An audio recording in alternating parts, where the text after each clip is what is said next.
Attention, cette vidéo n'a pas été réalisée par un coach sportif. Il est donc nécessaire d'adapter cet entraînement en fonction de vos pathologies et de votre condition physique. Merci et bonne vidéo.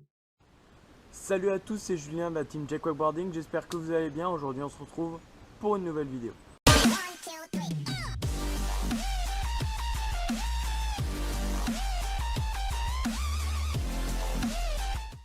Aujourd'hui on se retrouve pas au milieu du lac, mais on se retrouve dans une forêt parce que je vais vous emmener avec moi pour un entraînement spécifique pour ne pas avoir de courbatures après une session de wake et pour tout simplement avoir la condition physique. Allez, c'est parti. Nous allons débuter cet entraînement par un échauffement qui est primordial pour pas nous blesser. Tout d'abord, nous commençons par faire un petit peu de corde à sauter entre 5 et 10 minutes. Cela va permettre une mobilisation articulaire. À partir de cela, tous les muscles vont s'échauffer, surtout le muscle cardiaque qui est primordial. On passe au vélo maintenant, qui peut être soit utilisé en tant qu'échauffement ou même en tant qu'entraînement. Ça dépend juste du temps de cette activité. Si c'est entre 25 et 30 minutes, ça peut être utilisé en tant qu'entraînement, car il ne va pas faire que échauffer les muscles, mais aussi les muscler et les entraîner tout simplement. La course à pied est elle aussi un entraînement plutôt positif, car elle entraîne le muscle cardiaque et une grande partie des muscles inférieurs. Faites tout de même attention aux articulations telles que les genoux ou les chevilles, qui sont très sollicitées lors de cet exercice. Le cross est un très bon entraînement pour les appuis et les placements qui sont très importants en wakeboard et surtout en wakeskate. Faites attention tout de même à avoir de bonnes baskets pour éviter les problèmes au niveau des articulations. Après l'échauffement et entraînement actif, on passe maintenant aux entraînements haut du corps. Les pompes inversées sont très efficaces pour notre entraînement, mais faites attention à ne pas cambrer le dos qui pourrait à force vous faire mal au dos. Cet exercice fait travailler un ensemble des muscles du haut du corps, tels que les pectoraux, les épaules, les biceps et les triceps.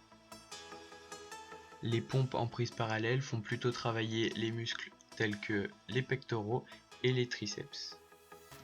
Je voulais aussi vous préciser que cette vidéo n'a pas pour but de vous présenter comment avoir la musculature de Thibaut InShape, mais pour vous permettre de progresser plus vite en wakeboard grâce à un entraînement physique de ce type régulier. Pour ce qui est entraînement haut et bas du corps, c'est-à-dire là pour cet exercice au niveau des abdos, on va commencer par les mountain climbers. La suite des entraînements pour les abdos et pour haut et bas du corps se feront dans la vidéo numéro 2. C'est aussi un bon échauffement pour les jambes. C'est pour cela qu'on enchaîne tout de suite avec les entraînements bas du corps. Et on commence par des sauts suivis de 3 squats en 10 répétitions.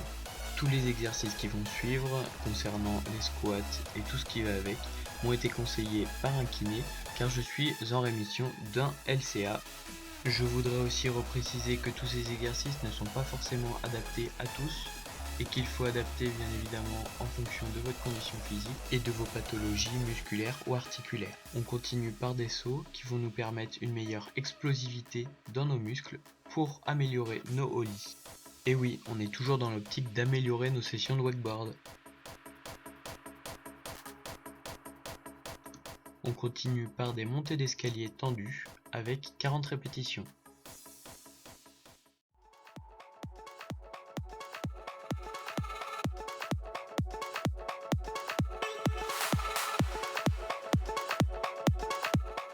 On enchaîne maintenant avec des montées d'escalier avec 10 répétitions par jambe et 2 séries.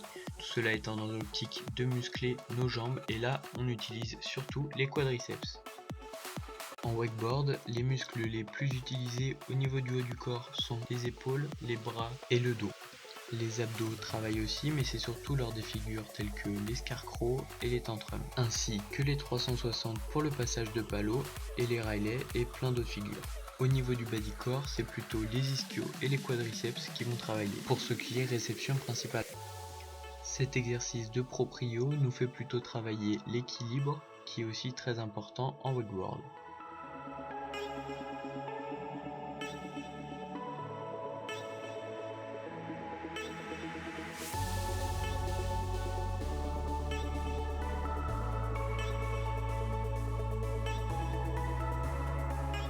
Et on finit cet entraînement jambes avec notre banc en montée et descente d'escalier inversée avec 20 répétitions par jambe.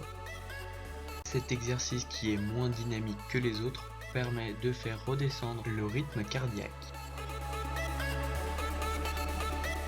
Et pour finir, le plus important à la fin de chaque entraînement, les étirements.